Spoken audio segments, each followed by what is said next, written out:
Come to think of it, can you cry underwater? Then the fish ever get thirsty? Why don't birds fall off trees when they sleep? Again, why is it called a building when it's already built?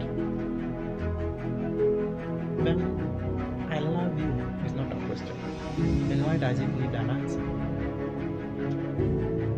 Have you ever thought why doesn't glue stick to its own body? Why does round pizza come in a square box? Are you so confused? This is the reason. Nothing in nature lives for itself.